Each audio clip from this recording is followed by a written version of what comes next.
같이 묵상 기도드리시겠습니다. 너희는 여호와의 선하심을 맛보아할지어다. 그에게 피하는 자는 복이 있도다. 너희 성도들아 여호와를 경외하라. 그를 경외하는 자에게는 부족함이 없도다. 아멘. 오늘 또 우리에게 선하심을 맛보아하며 부족함이 없도록 인도하신 하나님, 그 하나님의 은혜와 사랑을 감사하여 오늘도 주님 앞에 나와 영광과 찬송과 예배를 드립니다. 부족한 우리들이지만 우리와 함께 하셔서 우리가 드리는 예배가 하나님이 기뻐 받으시는 예배가 되도록 인도하여 주옵소서. 감사하며 예수님 이름으로 기도드립니다. 아멘. 일어나셔서 찬송가 40장 찬송 부르시겠습니다.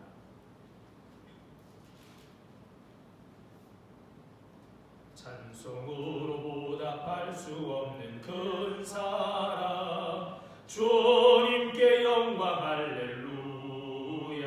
형제자매 모두 함께 모여 찬송해. 주님께 영광 할렐루야.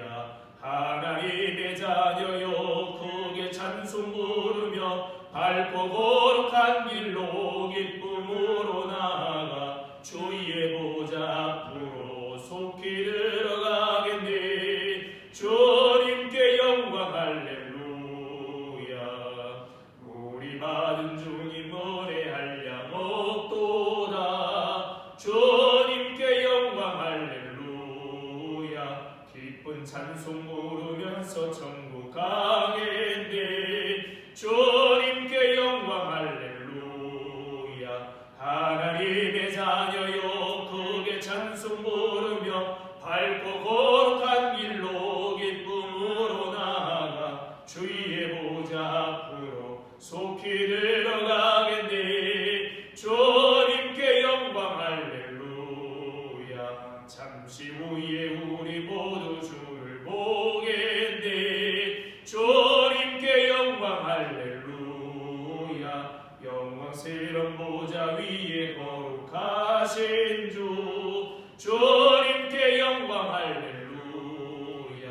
하나님의 자녀여 크게 찬송 부르며 밝고 거룩한 길로 기쁨으로 나아가 주의 보좌 앞으로 속히 들어가겠네. 주님께 영광 할렐루야. 만국 백성 천국에서 소리 높여서 주님께 영광 할렐루야. 영원토록 주의 공로 찬양하겠네. 주님께 영광 할렐루야.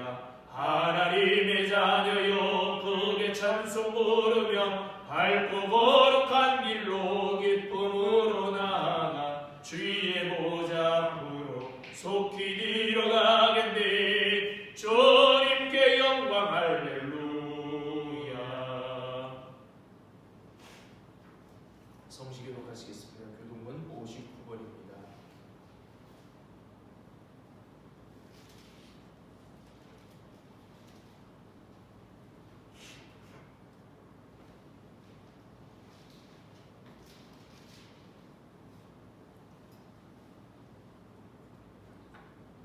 교독문 59번 시편 136편 교독합니다.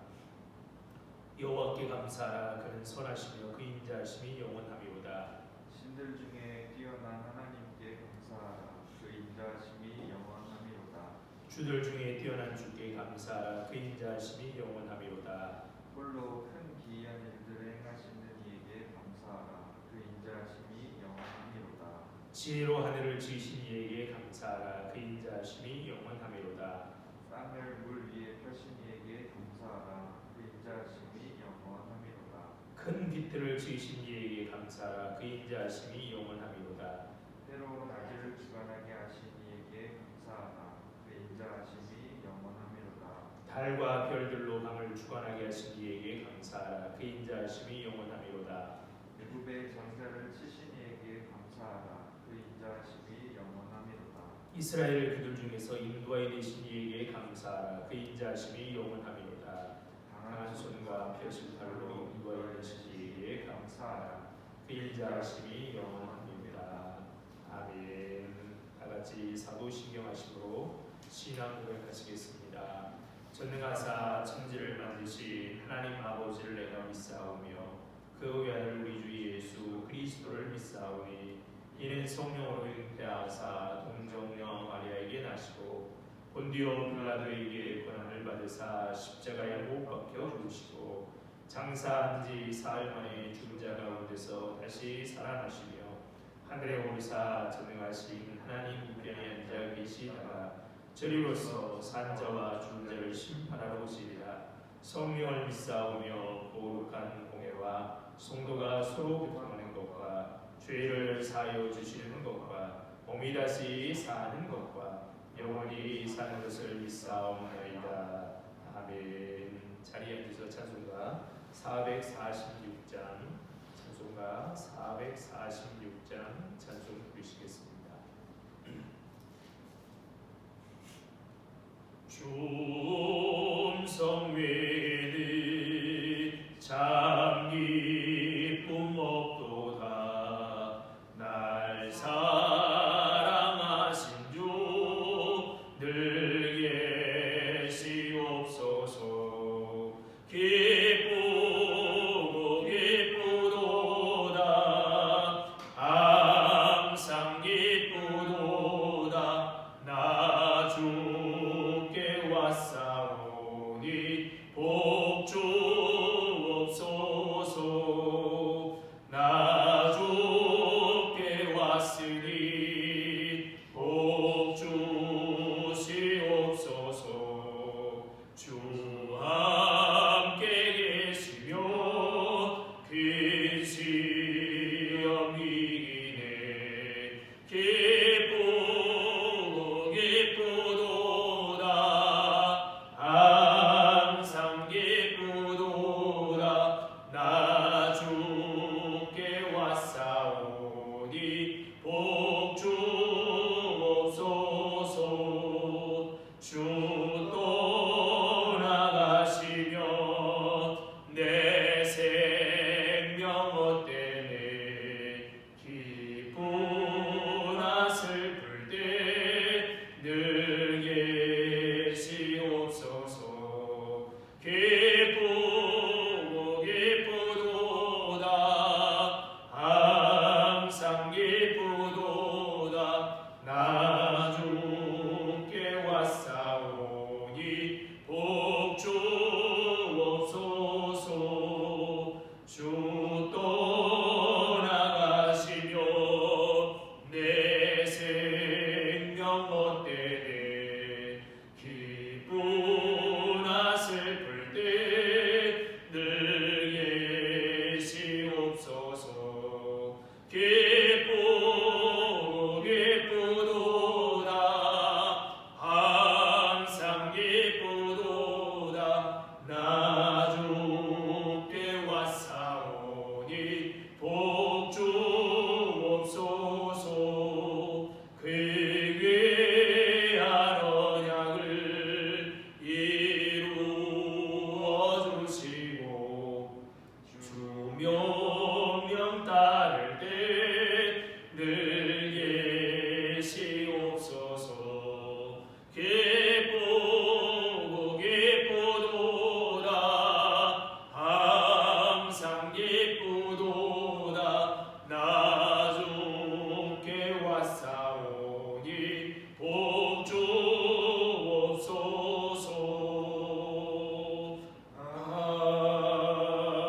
아멘.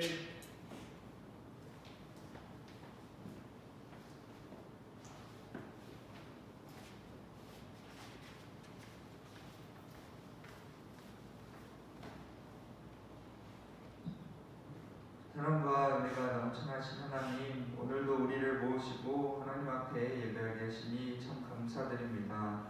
이 시간 온전히 하나님만이 드러나게 하시고 온전히 하나님 안에서 움직이는 이 교회 또 사람들 또 세상이 되게 하여 주시옵소서. 하나님, 우리는 아직도 이렇게 죄인입니다. 하나님께서 우리를 구원하셨지만 우리는 아직도 육체를 입어 죄로 인해 허우적거립니다. 주님, 우리를 긍휼히 여기시고 주님의 얼굴만을 볼 수 있게 하여 주시옵소서. 주님 또한 이렇게 악한 세상에서 우리가 살고 있습니다. 하나님께서 창조하신 땅이지만 우리 인간이 더럽고 추악하게 만들었습니다. 모든 방향으로 하나님을 거부하는 이 세상을 하나님 도와주시옵소서. 분노하지 마시고 거룩하게 하여 주시옵소서. 그리스도를 보내 이 땅을 회복시키셨사오니 하나님 믿는 자들 세우시고 또 순종하는 사람들을 보내주시옵소서. 우리가 정말 하나님의 나라를 위해 일하고 또 일하기를 원합니다. 우리를 세워 주시옵소서. 믿음 허락하시고 하나님 앞에 담대함을 허락하여 주시옵소서. 하나님, 나라가 여러 가지로 참 어려운 상황입니다. 모든 나라가 또 그렇습니다.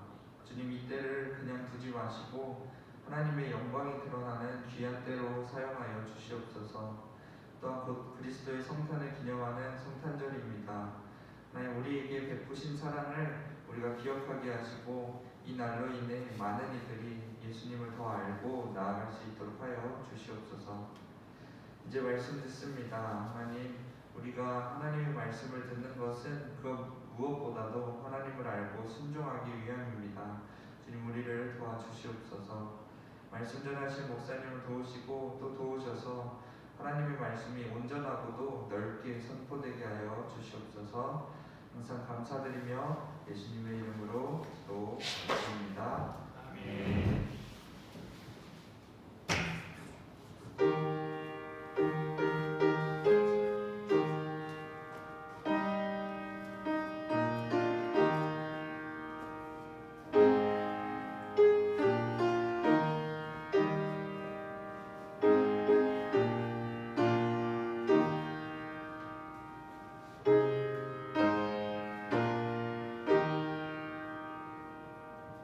하나님 말씀 보시겠습니다. 하나님 말씀은 사무엘상 21장 1절로 15절에 있는 말씀입니다. 사무엘상 21장 1절부터 15절에 있는 말씀입니다.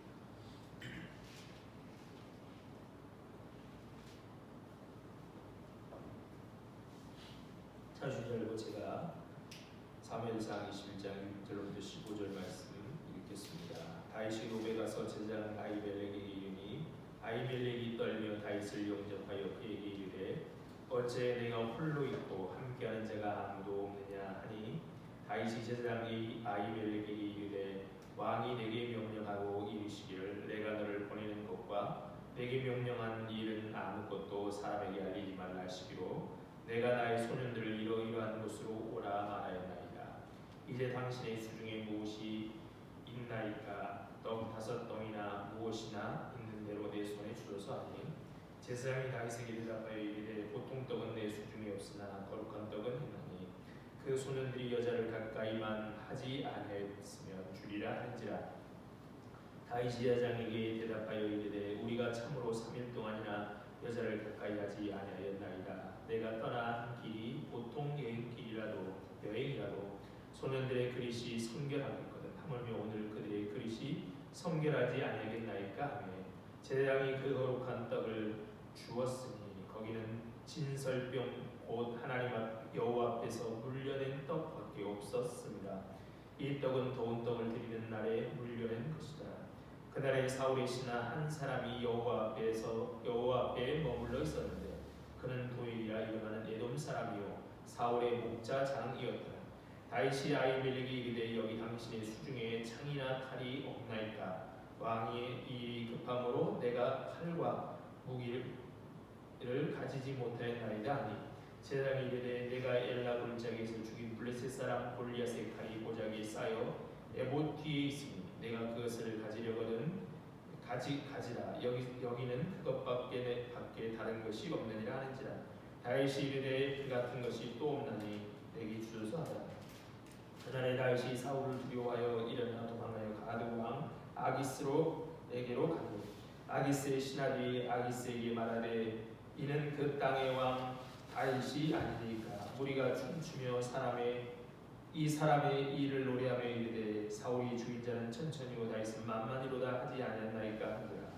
다윗이 이 말을 그의 마음에 두고 가드왕 아기스를 심히 두려워하여 그들 앞에서 그의 행동을 변하여 미친 채하고 대문짝에 그적거리며 침을 수염에 흘리며 아기스가 그의 신하에게 이르되 너희도 보거니와 이 사람이 미치광이로다. 어찌하여 그를 내게로 데려왔느냐?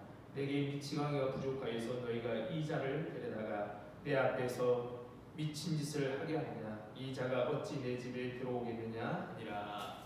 아멘. 주님의 은혜와 평강이 우리와 우리 가운데 함께 하시길 바랍니다. 또한 지금도 세상의 칼바람 앞에 서 있는 모든 이들과도 함께 하시기를 바랍니다. 세상은 여전히 어둡습니다.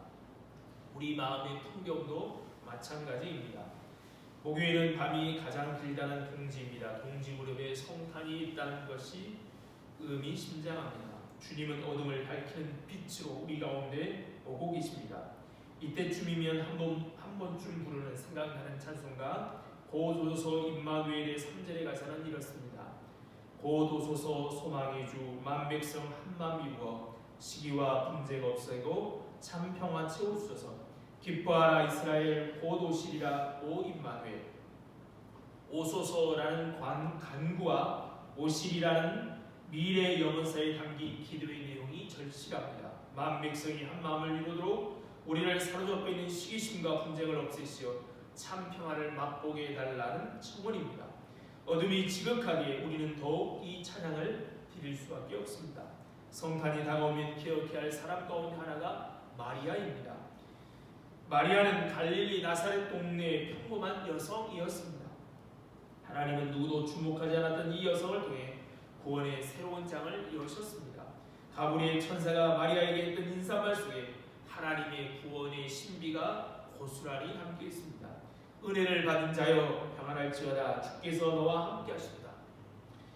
은혜를 받은 자로 지칭되고 있는 것이죠. 이 말은 특별한 호의를 받아들여지다라는 뜻이고, 이어지는 주님께서 너와 함께 하시다라는 말은 우리가 아는 임마누엘이라는 단어를 풀어 쓴 말입니다. 어쩌면 마리아는 이런 상황을 꿈에도 생각하지 못했을 것입니다. 예기치 않은 소식을 들은 마리아의 반응을 성경은 놀라라는 단어로 표현합니다. 존재 전체가 흔들리는 경험이었다는 말입니다. 마리아는 그런 당혹스러움 속에서도 가브리엘로부터 하나님의 섭리와 계획을 전해들은 후에 마침내 마리아는 말씀대로 이루어지이다라고 말합니다. 당혹감 속에서도 마리아는 하나님의 뜻을 순종하기로 한 것입니다. 아무런 강제도 없었습니다.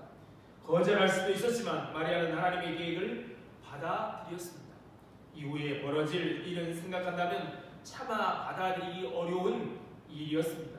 사방에서 던져질 의혹에 찬 눈초리, 처녀가 아이를 가졌다라는 의혹의 눈초리를 어떻게 견딜 것이며 요셉과의 혼인이 파탄에 이르면 어떻게 살아가야 할지 전혀 가늠하기 어려운 상황이었습니다.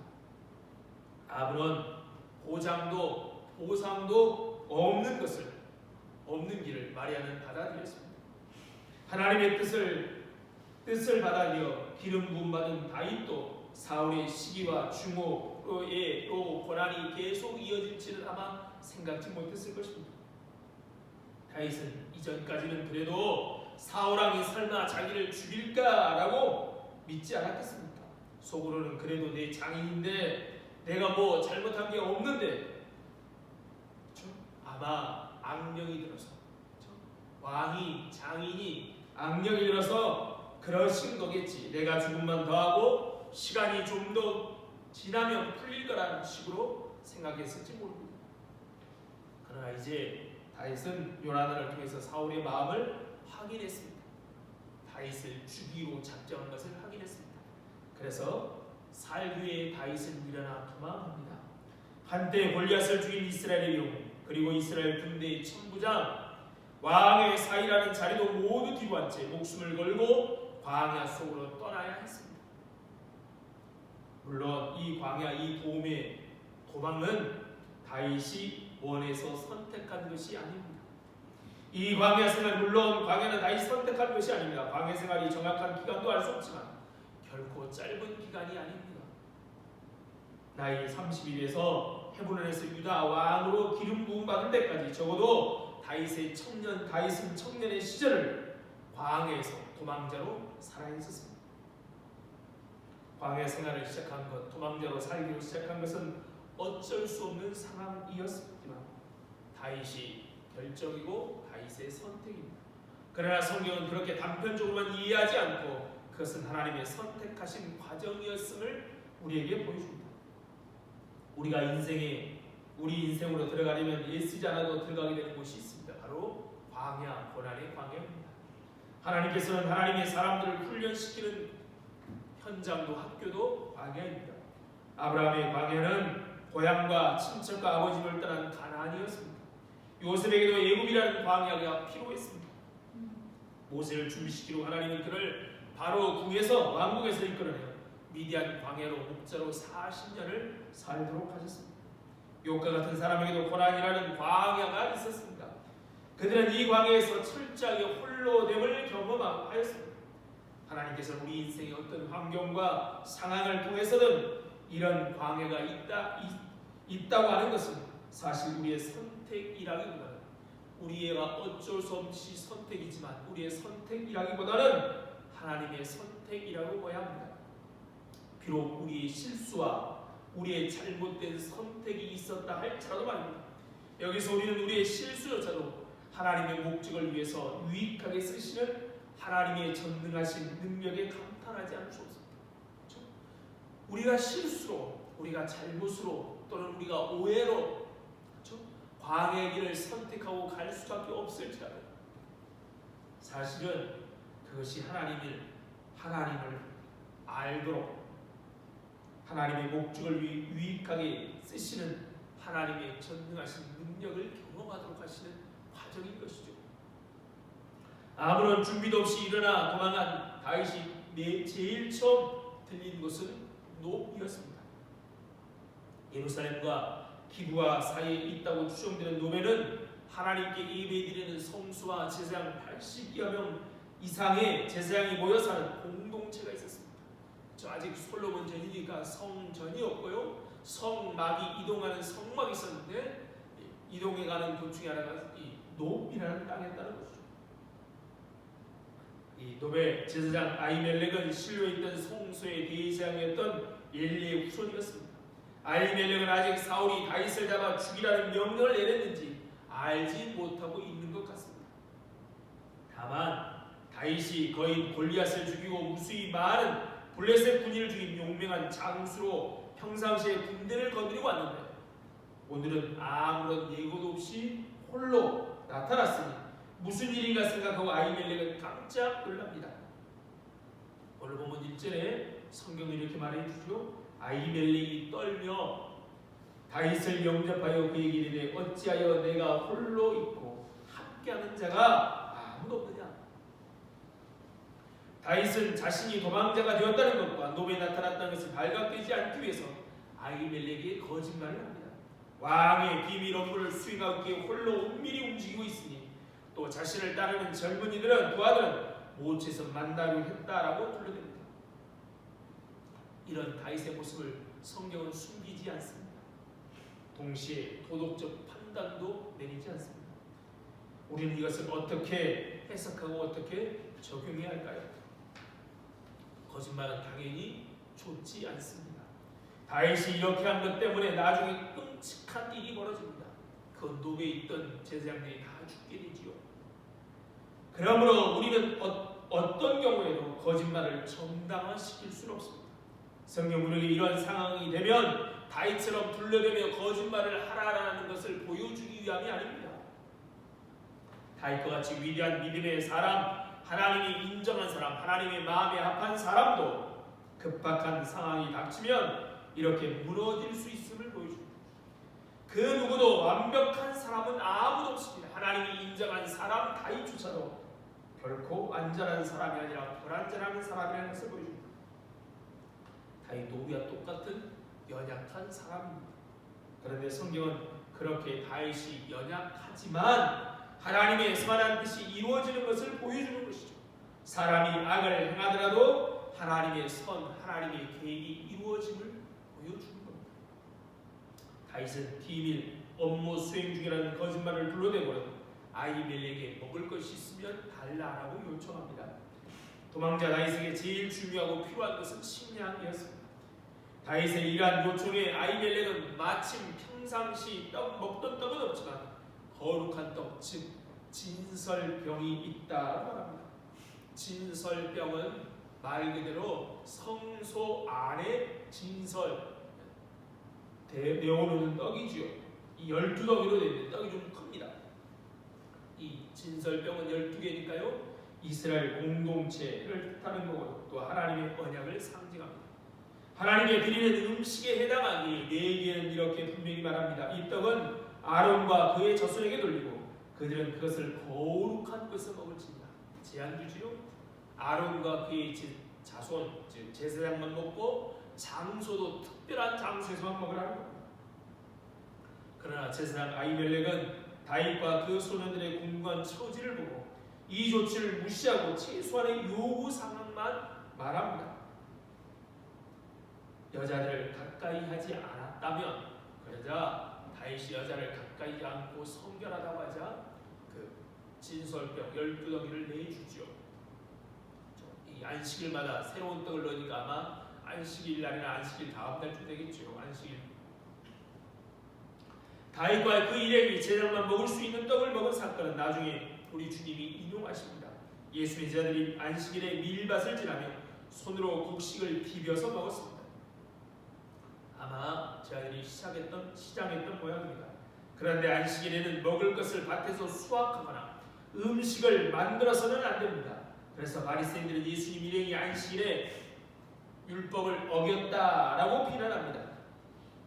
그때 예수님 뭐라고 말씀하십니까? 아비멜렉 대제사장 때 하나님의 전에 들어가서 대제사장 외에 먹어서는 안 되는 진설병을 먹고 함께한 자들에게 주지 아니하느냐 하시면서 안식일이 사람을 위하여 있는 것이요 사람이 안식일 위하여 있는 것이 아니다라고 말씀하셨습니다.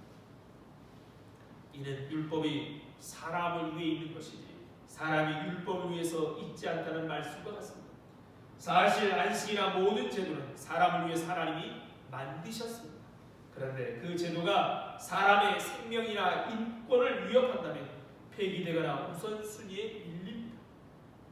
사람 사랑하는 사랑이란 이웃사랑, 사람 사랑이라는 것보다 더 큰 율법이 있고 이보다 더 작은 율법은 경중을 따져야 하는 것이죠. 그렇죠? 예수님이 율법을 2개로 요약하시는데 하나는 하나님 사랑, 하나는 이웃사랑, 사람 사랑이죠. 그러니까 이것 앞설 수가 없다는 겁니다. 하나님 사랑이 먼저지요. 그러므로 우리는 이 사람 사랑이라는 더 큰 율법이 있기에 이보다 작은 율법은 경중을 따져야 합니다. 하나님께서 왜 이 법을 만드셨는지 우리는 끊임없이 질문을 하며 그래야 율법주의, 율법의 형식주의, 율법 문자에 매달리는 것에서 벗어날 수 있습니다. 아히멜렉이 비상식량을 얻게 된 다윗은 또 염치 없이 혹시 이곳에 보관하고 있는 칼이나 창이 있는지 묻습니다.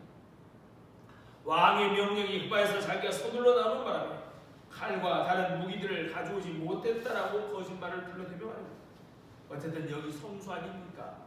성수에서 무기를 찾고 있다니 어처구니 없는 질문입니다. 우물에서 숭늉 찾는 격이지요. 하지만 워낙 자신의 처지가 급하고 아쉬워서 한번 물어보았지만 실제로 있을 것이라고 아마 다윗도 기대하지 않았을 것입니다. 그런데 놀랍게도 아히멜렉의 대답은 칼이 있다는 겁니다. 그것도 이전에 다윗이 엘라 골짜기에서 죽인 골리앗의 칼 말입니다. 이것은 엄청나게 크고 강력한 칼입니다. 다윗은 음식과 무기를 갖고 있지만 그렇죠? 사울이 자기를 쫓고 있기에 그곳에 머물 수는 없었습니다. 그래서 다윗이 사울을 두려워하여 피하여 간 곳이 바로 가드왕 아기스입니다. 가드는 다윗에게 죽임당한 골리앗의 고향으로 블레셋의 5도시 가운데 하나였습니다. 그러니까 다윗은 이렇게 생각하는 거죠. 블레셋은 이스라엘의 적이고, 그렇죠? 이스라엘의 적. 이스라엘은 이스라엘의 적이자 사울의 적이죠. 사울은 블레셋의 적입니다. 또 다윗의 적이 사울입니다. 그러니까 적의 적은 친구니까 블레셋은 자기를 받아주겠지, 안전하겠지 그렇게 생각하는 것이죠. 하지만 가드 사람들의 생각은 그렇지 않았습니다. 11절입니다. 아기스의 신하들이 아기스에게 말하되 이는 그 땅의 왕 다윗이 아니라니까 무리가 춤추며 이 사람의 일을 노래하며 이르되 사울이 죽인 자는 천천히요 다윗은 만만으로다 하지 아니하냐이까 하니라. 다윗의 신하들은 아기스의 신하들은 다윗이 이스라엘의 실제 왕이라고 일하는 것을 알았던 것입니다. 그러니까 이스라엘과 블레셋이 적의 관계예요. 그런데 이스라엘의 왕이 누구냐? 다윗이니까 다윗은 블레셋의 적이라는 겁니다. 다윗 생각에는 뭘 어떻게 생각했어요? 사울이 이스라엘의 왕이기에 사울이 블레셋의 적이고 또한 다윗이 사울의 적이니까 블레셋 사람들이 적의 적은 친구, 나를 친구로 받아주겠지 생각했는데 가드 사람들은 그렇게 생각하지 않았습니다. 이스라엘의 왕이 다윗이다. 그렇죠? 사울도 받아들이지 않고 있는데요. 이방인 블레셋 사람들은 다윗이 왕임을 받아들이고 있습니다. 참 놀랍죠. 그렇죠? 항상 우리 조심해야 돼요. 예수 믿지 않는 사람들보다 우리가 더 하나님의 뜻을 더 잘 알겠지. 어떨 때는 이렇게 하나님의 뜻을 모를 때가 너무 많습니다. 블레셋 사람들은 하나님이 기름 부은 다윗이 왕임을 알고 있는데 사울은 모른다는 겁니다. 그러면 우리는 항상 조심해야 되죠. 살기 위해 가져왔는데 오히려 여기서 죽게 되었습니다. 다윗은. 그러자 다윗은 이 위험에서 빠져나가기 위해 사람들 앞에 미친 척을 합니다. 손으로 문에 무엇을 쓰는 것처럼 하기도 하고 침을 수염에 흘리기도 합니다. 누가 봐도 미친 놈이 틀림없습니다. 이런 다윗의 모습을 본 가드의 아기스 왕은 다윗이 실제로 미쳤다라고 생각하고 그를 내쫓았습니다. 만약 다윗이 그렇게 행동하지 않았다면 아기스에 의해서 죽임을 당했을 것입니다. 이처럼 다윗은 사울을 피해 또다시 다른 곳으로 도망하여 합니다. 다윗은 참으로 억울하고 답답한 상황입니다. 왜냐하면 다윗이 스스로 잘못한 것이 없기 때문이죠. 특별히 하나님이 기름 부으신 것을 받아들여서 하나님의 뜻을 받아들인 것밖에 없는데 자신은 이렇게 쫓기고 있고 특별히 외국까지 가서 미친 척을 했던 것입니다. 하나님께서 부르시고 왜 지켜주시지 않고 이처럼 외국에 나와 미친 척해서 생명을 구걸하는 데 이르게 하셨는지 원망하지 않을 수 없는 상황입니다. 우리도 아무런 잘못을 하지 않았는데도 불구하고 고난이나 어려움을 당할 때가 있습니다. 그럴 때면 하나님에 대한 원망의 마음이 우리 마음에 가득합니다. 하나님께서 내 형편을 아시면도 왜 이런 고난을 당하게 하시는지 이해할 수 없기 때문이죠. 그런데 놀랍게도 다윗은 아기스로부터 쫓겨난 후에도 자신의 신세를 한탄하거나 하나님을 원망하지 않았습니다. 오히려 하나님께 기도하면서 하나님께서 구원을 베풀어 주셨음을 감사하고 찬양합니다. 오늘 본문에는 이어지는 22장에는 그런 얘기가 없어요. 하지만 시편 34편에서 보면 이걸 알 수 있는 것이죠. 하나님께 원망, 불평이 아니라 하나님께 감사하고 있습니다. 시편 34편을 보면 이런 표제가 붙어 있습니다. 다윗이 아비멜렉 앞에서 미친 채 하다가 쫓겨나서 지은 시. 오늘 본문은 가드왕 아기스 앞에서 쫓겨나서 미친 채 하다 쫓겨났는데요. 시편 34편은 아비멜렉 앞에서 쫓겨났다고 말합니다. 다른 것 같죠? 그런데 이 아비멜렉이라는 뜻은 나의 아버지라는 뜻이에요. 나의 아버지는 멜렉 왕이다라는 사람의 이름이 아니라 애굽의 왕을 뭐라고 말합니까? 바로라고 하듯이. 그렇죠? 또 예수님 당시에 이스라엘의 분봉왕을 로마 황제가 임명한 분봉왕을 헤롯이라고 하듯이 블레셋 왕의 칭호가 바로 아비멜렉입니다.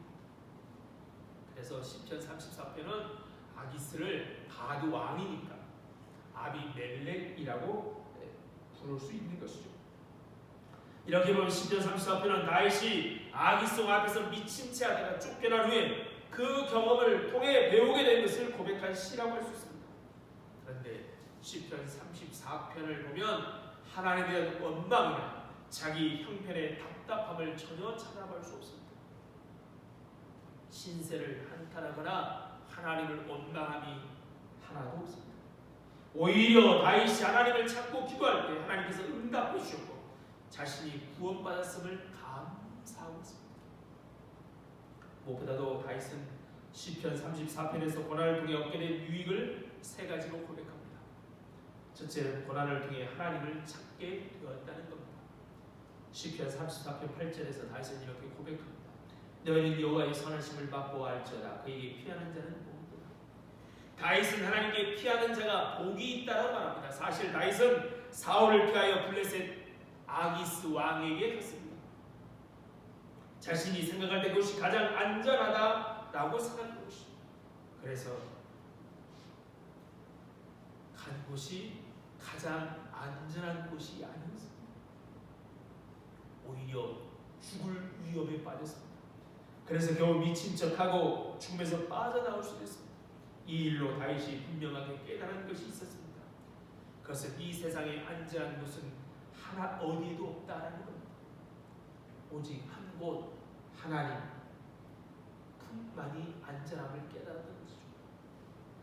다시 말해서 하나님이 함께 하시는 곳은 그곳이 어디든 가장 안전하다는 것을 다윗은 이 아기스로 도망갔다가 깨달은 것입니다. 고난이나 어려움을 당할 때 우리가 생각할 때 힘이 되는 사람, 장소를 먼저 찾게 됩니다. 하지만 이 세상에서 우리에게 가장 힘이 되고 안전한 곳은 하나님 밖에는 없습니다. 그렇죠? 그것이 아무리 안전할지라도 하나님이 함께 하시지 않으면 안전한 곳이 아닙니다. 우리 생각하기에는 사자의 입만 같은 곳이랄지라도 하나님이 계시면 안전합니다. 다니엘과 세 친구 다니엘의 경험을 통해 보지 않습니까? 아무리 굶주린 사자들이 우글거리는 불 속이라도 아무리 평일보다 7배라도 한 불꽃 가운데라도 하나님이 계시면 안전합니다. 그러므로 다윗은 이걸 깨닫고 무엇보다도 하나님만을 구해야 한다는 것을 알았습니다. 그래서 시편 34편 10절에서 이렇게 고백합니다. 젊은 사자는 궁핍하여 줄일지라도 여호와를 찾는 자는 모든 것에 부족함이 없다. 하나님을 찾고 구하는 자는 모든 것에 부족함이 없게 됩니다. 하나님께서 풍족하게 채워주시기 때문입니다. 그러므로 우리는 고난 가운데 제일 먼저 하나님을 찾아야만 합니다. 하나님께 기도해야 하는 것이죠. 왜냐하면 하나님뿐만이 가장 안전하며 하나님만이 우리의 모든 필요를 채워줄 수 있기 때문입니다. 다윗은 이것을 깨달았습니다. 둘째로 다윗은 고난을 통해 하나님의 은혜의 풍성함을 경험하였습니다. 시편 34편에 보면 다윗이 비록 고난 중에 있었지만 그 속에서 얼마나 많은 하나님의 은혜를 누렸는가를 고백합니다. 앞에서 읽었던 34장 8절에 있는 것처럼 하나님의 선하심을 맛보 알았고 17절에 보면 모든 환난에서 건지심을 받았고 18절에서는 구원을 받았고 19절에서는 고난에서 건지심을 받았다. 그리고 20절에서는 하나님의 보호하심을 받았다라고 고백합니다. 다윗은 고난 가운데 있었지만 그 가운데 넘치는 하나님의 은혜를 경험할 수 있었습니다. 하나님의 선하심, 환난과 고난으로부터 보호하심, 건지심, 구원하심을 경험했습니다. 이처럼 우리가 고난 가운데 있을 때 더 큰 은혜를 경험하게 됩니다. 그 이유는 고난은 우리가 더 하나님을 찾고 구하기 때문이죠. 왜 고난에 더 많은 하나님의 은혜를 경험하느냐? 그게 첫 번째 다윗이 고백한 건데 하나님을 찾기 때문에 하나님을 찾기 때문에 더 구하고 하나님 품으로 더 가기 때문에 오히려 고난은 우리에게 하나님의 은혜를 풍성히 경험하는 현장입니다. 고난으로 말미암아 하나님의 은혜와 사랑을 더욱 풍성하게 경험하게 되죠. 그러므로 우리는 고난을 당할 때 절망해서는 안 됩니다. 오히려 하나님께 더 가까이 나아가는 기회로 삼아야 합니다. 그럴 때 고난은 우리에게 복이 됩니다. 하나님의 은혜와 사랑을 더 풍성히 경험하는 시간이 됩니다. 그 은혜를 다윗은 누렸던 것이죠. 셋째로 다윗은 고난을 통해 하나님을 찬양하는 사람이 되었습니다. 시편 34편 1절에서 다윗은 이렇게 고백합니다. 내가 여호와를 항상 송축하며 내 입술로 항상 주를 찬양하리. 다윗은 항상 주님을 찬양한다라고 고백합니다. 그래서 시편의 많은 시가 다윗의 시입니다. 어떻게 고난 가운데 있는 사람이 이렇게 말할 수 있을까요? 찬양할 수 있을까요? 그 이유는 고난을 통해 다윗이 하나님을 더 찾게 되었고 그걸로 하나님의 풍성한 은혜를 경험했기 때문에 하나님의 풍성한 사랑을 경험했기 때문에 다윗은 찬양하는 사람이 되었습니다.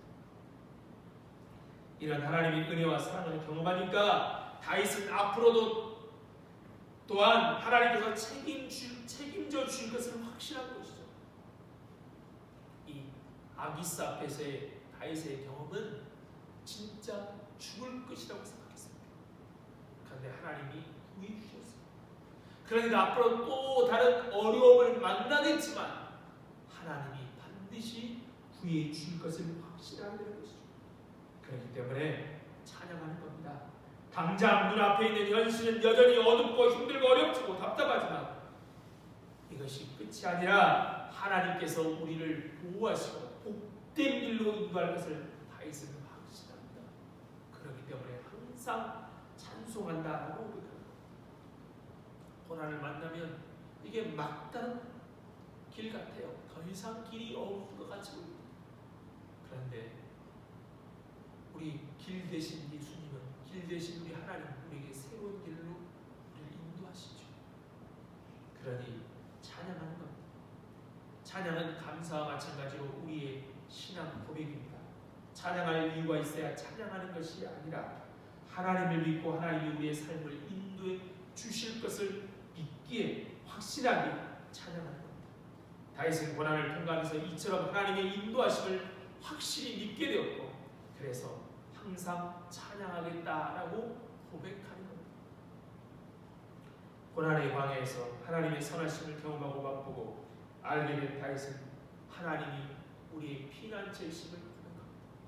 다윗의 시 읽어보면 하나님이 우리의 피난처다 요새시다라는 고백이 얼마나 많은지 모릅니다. 고난은 다윗을 하나님께로 더 가까이 인도했습니다. 이처럼 하나님께서 우리의 인생에도 고난을 통하여 하나님의 선하심을 맛보아 알게만 하신다면 우리의 고난은 그 어느 것과도 비교할 수 없는 우리에게 복이 될 것입니다. 그렇죠? 고난이 아무리 힘들어도 그 고난이 하나님의 선하심을 맛보아 알게만 한다면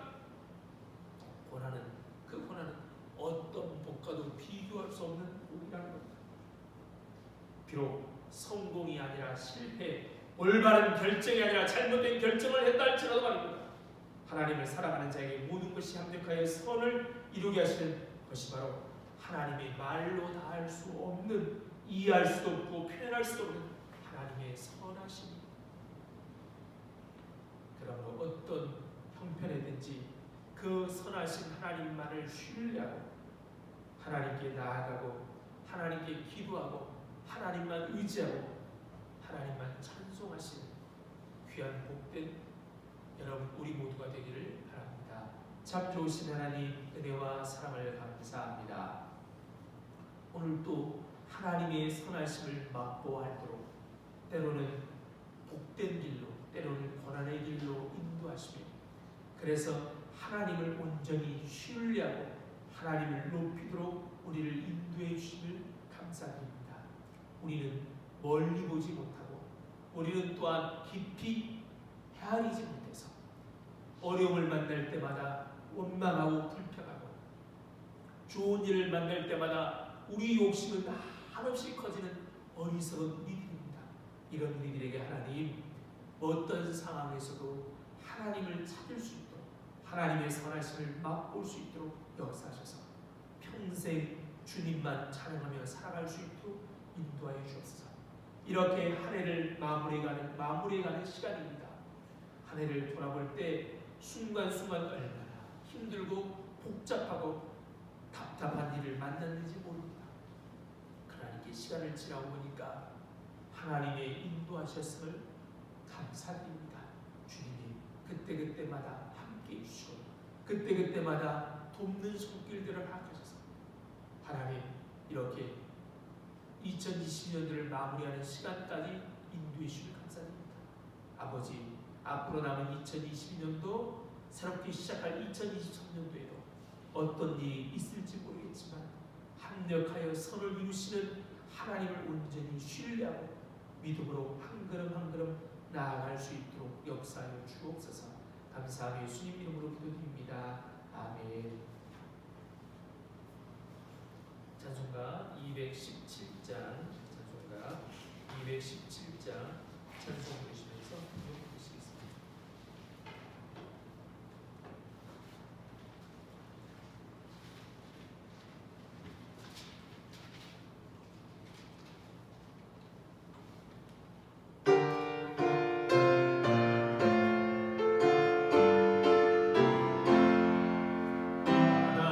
하나님이 말씀하시기를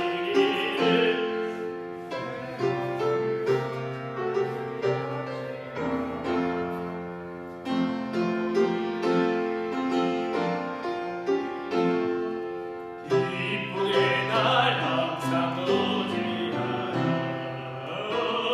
하지어라 내 마음을 주께서 나에게 이루시니 다만 그의 속을 노리시 주께서 너를 도와시리라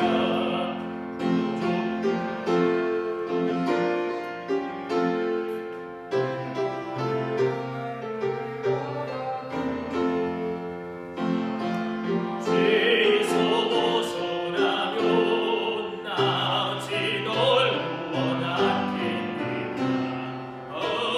하지어라 내 마음을 주께서 나에게 이루시니 다만 그의 속을 노리시 주께서 너를 구하시리라 성령께서 말씀하시기를 아직 나보는 것 다 바뀌고 내 맘도 기쁘게 바치어라 풍성한 노래를 노하리라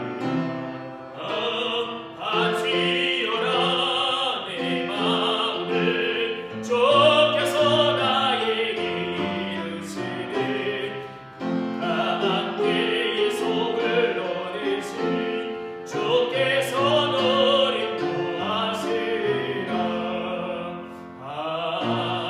아멘. 참 좋으신 하나님 감사합니다. 날씨가 무척 추운데도 하나님 앞에 예배하도록 도와주시고 특별히 여러분 고난과 역경이 많았지만 그래도 우리를 인도하셔서 하나님의 선하심을 맛보아 하나님을 찾을 수 있도록 우리를 인도해 주심에 감사하여 주님 앞에 귀한 물질을 드립니다. 이 물질과 함께 우리들을 받아주셔서 하늘의 귀하고 아름다운 일에만 사용하여 주옵소서. 물질이 없어서 건강 때문에 사람이 없어서 무엇보다도 믿음이 없어서 하나님의 영광을 가리지 않도록 미리미리 넉넉하게 채우셔서 하나님께 영광을 돌릴 수 있도록 은혜 베풀어 주옵소서. 하나님 이렇게 날씨가 무척 추운데 밖으로 쫓겨나고 밀려난 사람들이 있습니다. 그들에게도 하나님께서 그들의 장막이 되어주셔서 추위를 넉넉히 이길 수 있도록 함께 해주시고 그 일에 우리를 사용하여 주셔서 온 모든 사람들이 하나님의 복을 누릴 수 있도록 은혜 베풀어 주옵소서. 우리 공동교회 성도들 아시지요? 건강 때문에 기도하고 있습니다. 가정의 여러 가지 어려운 문제 때문에 주님 앞에 부딪히고 있습니다. 하나님 아시지요? 들어주시고 응답하셔서 하나님을 맛보아 선하심을 맛보아 할 수 있도록 역사하여 주옵소서. 감사하며 예수님 이름으로 기도드립니다. 아멘.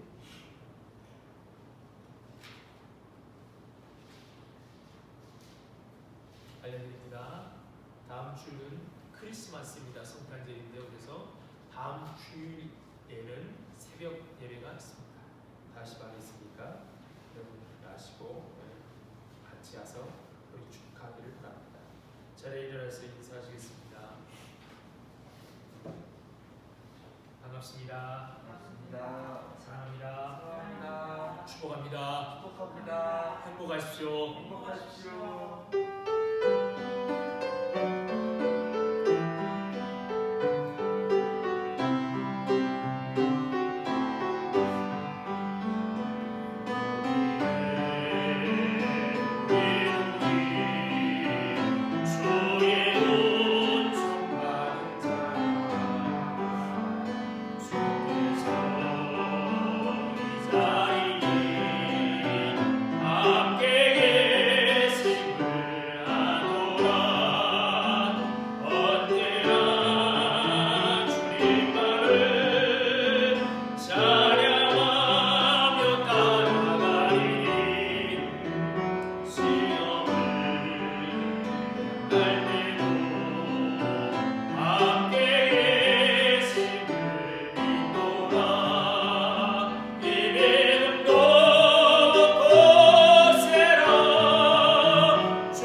예수 그리스도의 은혜와 하나님 아버지의 다함 없으신 사랑과 성령님의 교통하심이 오늘도 어디서든 어떤 상황에서든 하나님의 선하심을 맛보아 계신 하나님의 은혜를 알고 하나님을 높이기로 하나님만을 찬양하기로 다짐하는 이 자리에 모인 모든 성도들과 그들의 가정과 하는 일과 건강 위에 그리고 우리 공동교회 위에 이제부터 영원토록 함께 있을지어다. 아멘.